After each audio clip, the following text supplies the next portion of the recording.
Hey, Crystal. Oh my goodness. It is so good to have you back on the podcast. Thank you so much for having me back again. It's always a pleasure. Yes, absolutely. Well, for those of you who have not, oh boy, we'll cut that. You got your water? You want to Okay, start it? hold on. No, I'll just go right back.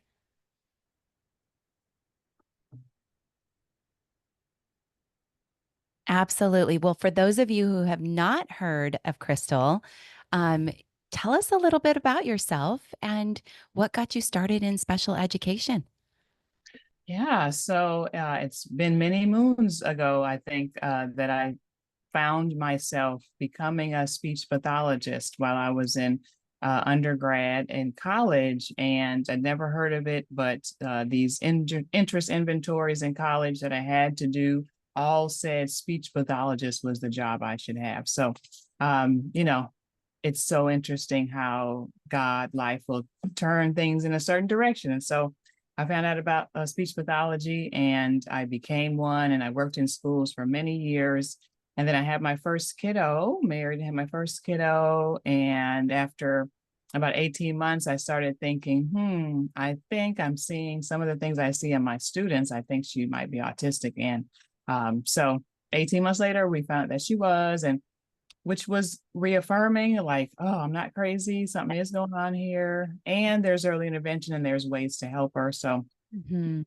that kind of helped me pivot in my journey from working for schools and being a speech pathologist to now supporting families in this IEP process that is so crazy and daunting and wanting to bring hope to them. Yeah, that's so helpful. Thank you for, sharing some of this. So today we're talking about like the transition process, for students as they start aging through the system. Can you give us a little bit like a overview of what the transition process is and kind of the timeline of when that starts? Definitely. So the transition planning and transition process, it's really a set of coordinated activities that begins somewhere around age 16.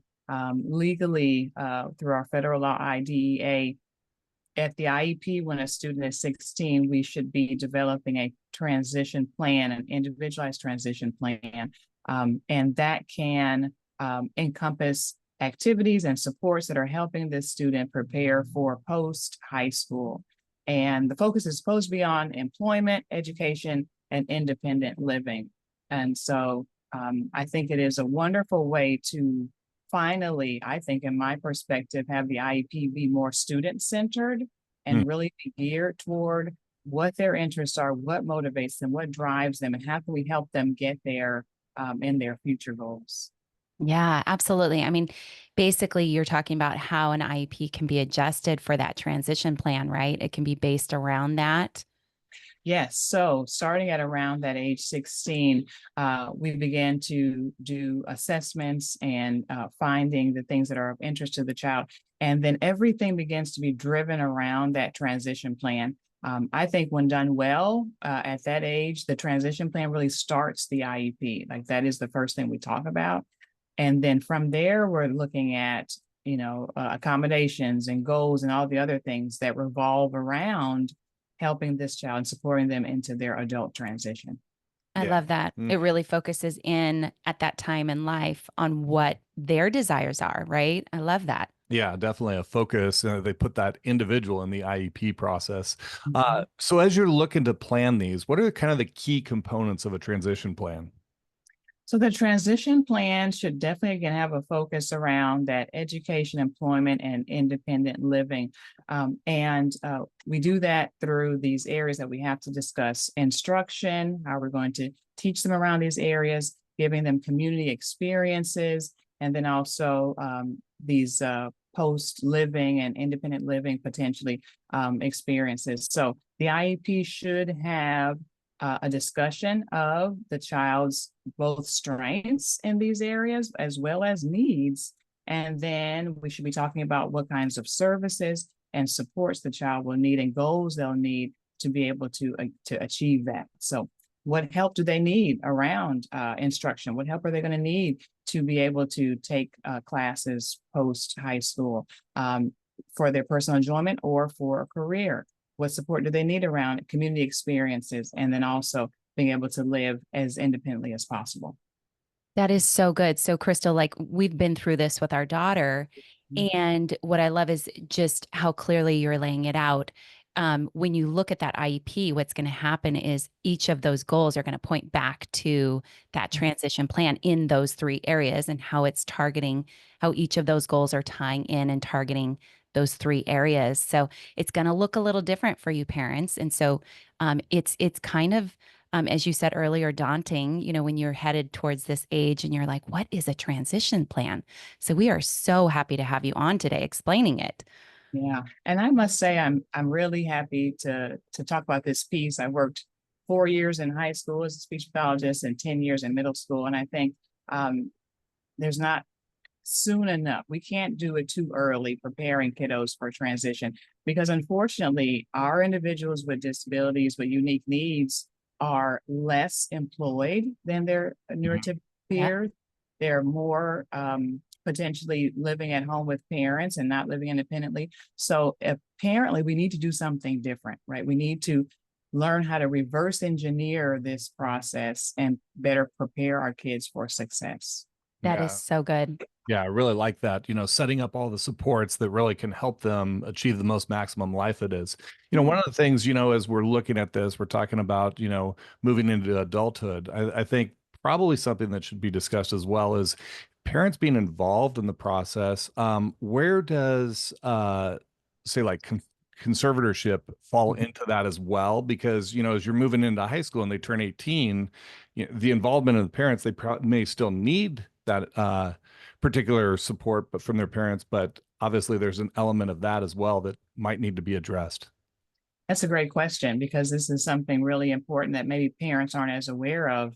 And it is a bit of a legal process around that time. So at the age of 17, the IEP team is responsible to explain this idea to our students, the idea of the age of majority, and letting them know that at 18, you will be able to sign your own IEP and you'll be able to make your own decisions. On the back end, as parents around 17, we need to be thinking and exploring the ideas of how much support will my child need to be able to negotiate contracts, navigate their health, education, and such things. So, two options. One is limited conservatorship, and that is a legal process that parents can go through to be able to retain the right to make the decisions on behalf of their child. And that's typically for individuals that have more needs, higher needs, young people. If you have a child that might be able to make decisions with your help, you might want to explore the power of attorney. Mm.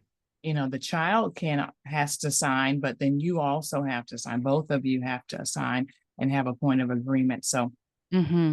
one of those should be in place before they turn 18 for sure, because I've heard it's a harder process if you wait until after they're 18. Hmm. Can you maybe explain a little bit more of the power of attorney? Does that mean that automatically in the IEP process, the parents have a right to be a part of that and advise them? So how does that differ, say, from conservatorship? Yes. So with the power of attorney, the parent would have the right to advise them. They would have to be invited to the meeting, all the things.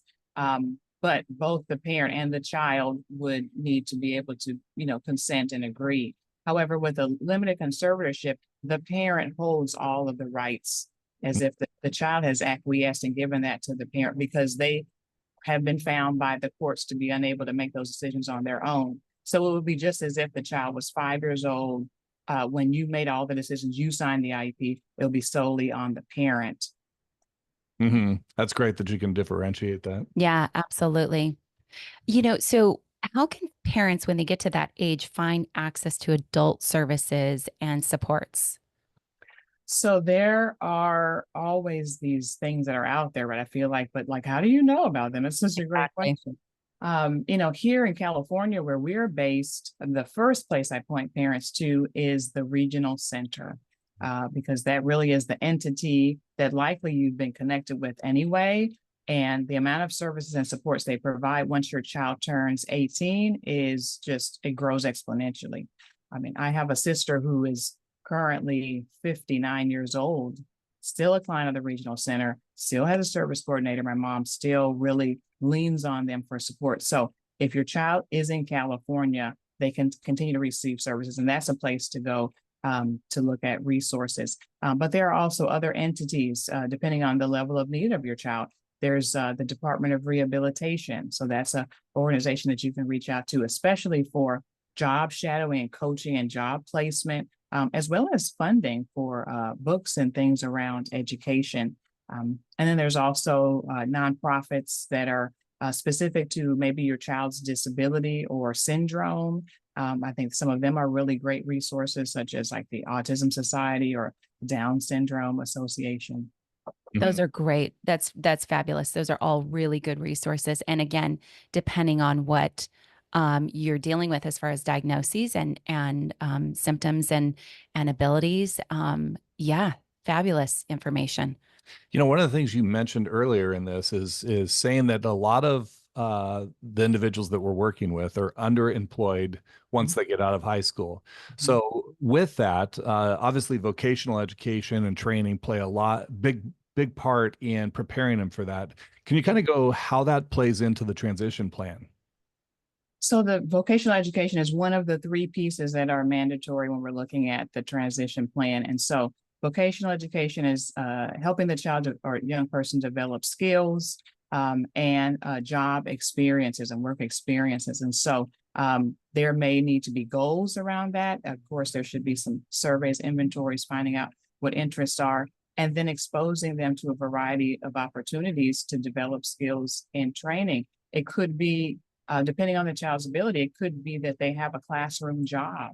That's a way for them to have a way of practicing. Maybe they have a job on the campus where they are recycling, or they're working with a custodian. One young man at my daughter's middle school is the custodian's helper already. He's got a shirt. I mean, they've made it be so real because that is his jam, recycling and trash and cleaning up.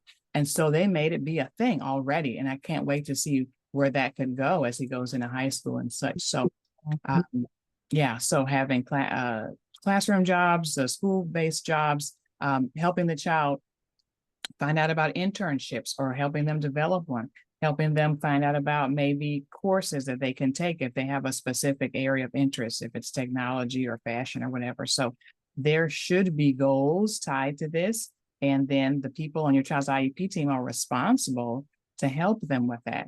And I want to just quickly say the entire IEP team, right? So it's not just your child's counselor in school or their case manager. Because I remember in high schools as an SLP, speech pathologist, I worked on interviewing skills, right? So we were working on using language, but in that context, or how to ask someone on a date or how to ask for directions. So every person on that team should be helping your child with this transition. So good. You know, sorry. You know, I'm a high school teacher, so one of the things I know is as you start getting to junior high and high school, there's a lot of electives.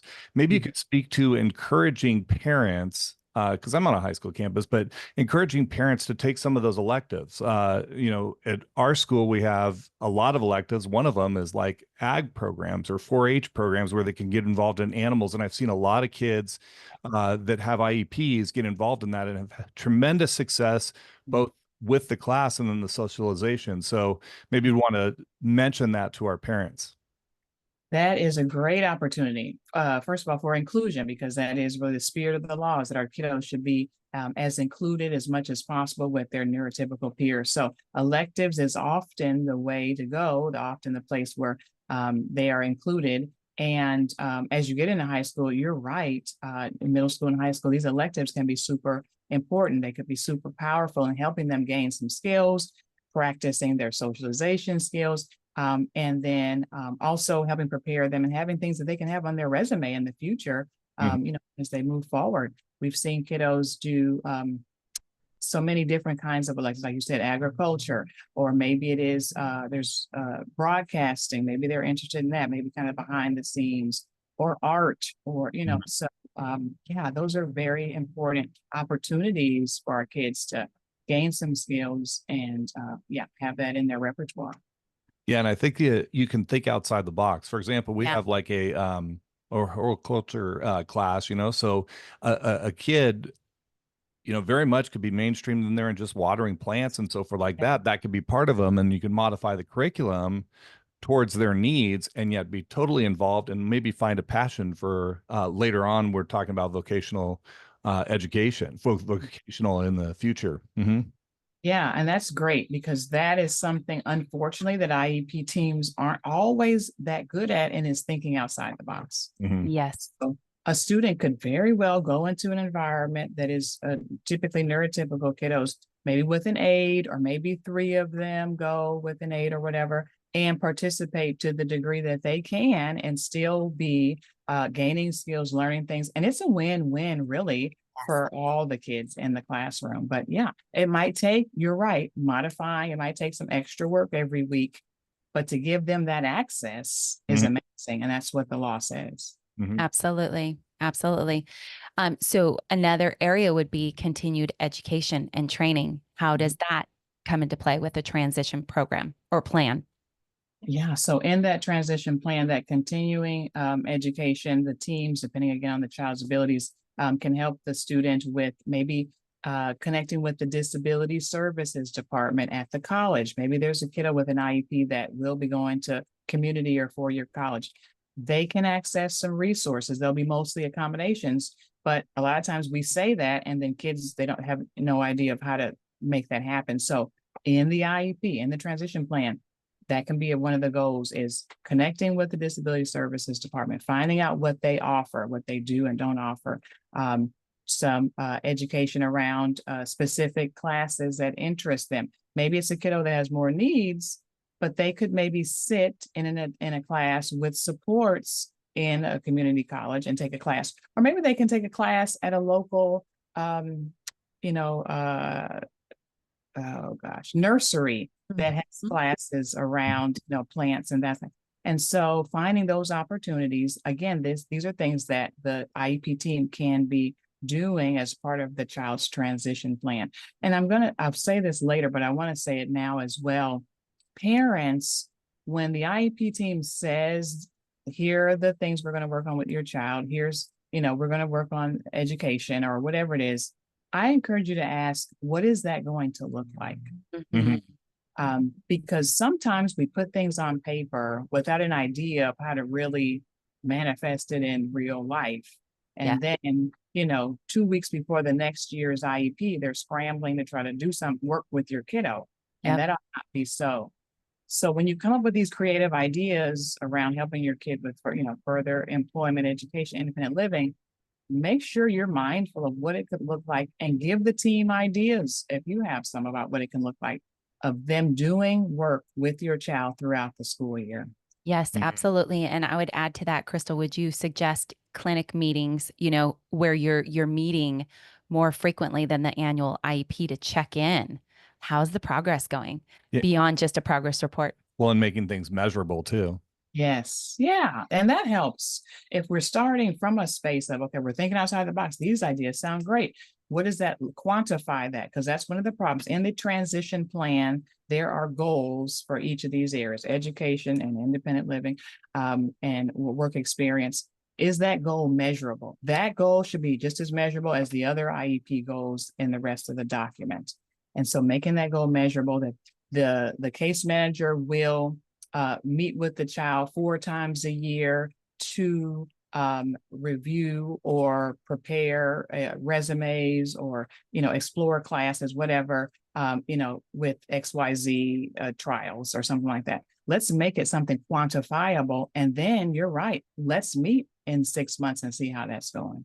Yeah. That's huge. You kind of mentioned this as you're going through this, each one of these steps, but how can parents and family members really advocate for their child during this transition process? Yeah, I think one important way is just finding out, what are the rights? What is this process supposed to look like? Listening to a podcast like this is a great way to learn more about what the expectations should be. So I encourage parents to do that. Ask questions. The IEP team should be interviewing your child and going through, rubrics and inventories. Having outside people that know your child, work with your child, maybe write a letter around what they've seen with your child, what interests they see, what kinds of transition things they might recommend that you could share with the IEP team. I think those are some ways, and then providing your feedback as well. Would you encourage somebody to invite guests to the IEP during this process? Because you just mentioned some outside resources. So if they're, I don't know, involved in like gymnastics or, equestrian or some kind of thing, that invite them in there to make it a bigger picture, I suppose, when we're doing this transition process. Yeah, for sure. And that can happen at any stage of a child's life. The law says that a parent can bring anyone to the IEP meeting with them that has specific knowledge about their child. And at this time in their child's life, that can be super helpful. So maybe your child has been babysitting for a neighbor. That person could come and speak about the child's skills. And like you said, if they're taking outside classes, if they've made a real connection with someone in the community, it's very valuable to have that person come and share their input. Just letting the team know that you're going to be bringing that person as a courtesy. And yeah, that can be very powerful. Mm-hmm. I love that. So just a reminder to parents. So when you get that notice of IEP, you can simply just write that down in there. Who am I bringing? You just write it in there. If you're recording the IEP, you just write it down. And that gives the district notice as they need it.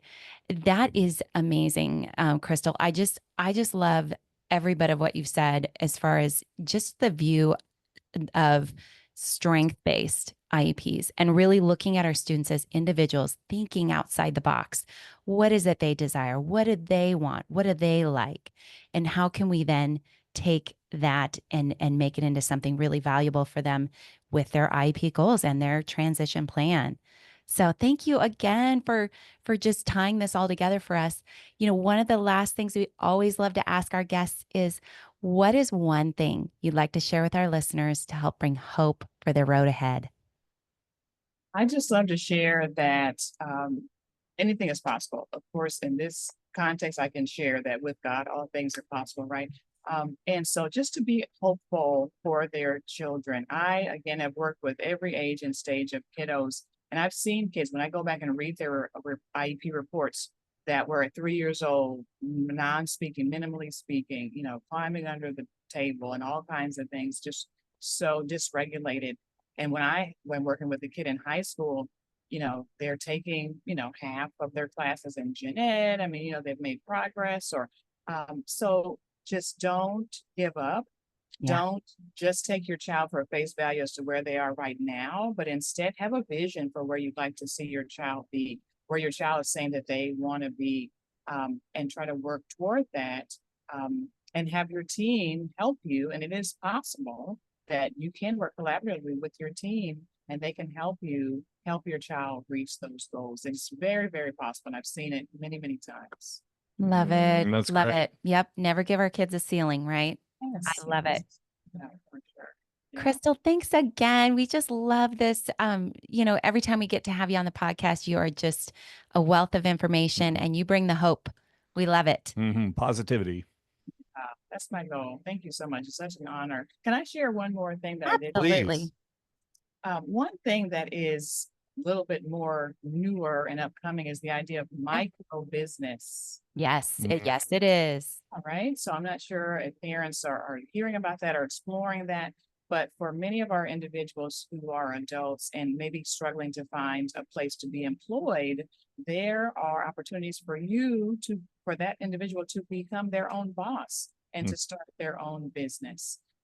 And so we know of one lady, her name's Cassandra Walker. She's a micro business mentor, and she walks adults 18 and over through the steps of starting a business. She's worked with individuals who do make bracelets, or a chef. There's a chef, Kevin, the baker, who bakes things. And these are individuals who may struggle to work in a job with 25 different, employees, coworkers, but they thrive in their thing, that brings them joy and passion, and they're making money with that. So I'd encourage parents to explore that. If you have a kiddo, especially who's into a thing that really brings them joy and they're passionate about it, what could that look like? Turning that into a business. That's right. Mm, That's right. that's great. Love And that. maybe we could add her contact information Oh as yeah, well in the absolutely. show notes. Absolutely. So, We've met her. She's amazing. Oh, great, great, great. Yes, I love it. And it's just fabulous too to bring the local San Diego community together. So mhm. again, thank you. Yeah, thank you for coming on, Crystal. Thank you guys. Always a pleasure. And yeah, hope that parents take something valuable, a little nugget of truth today. I'm sure they will. Mhm. Thanks again. All right, have a good one. You All right. too.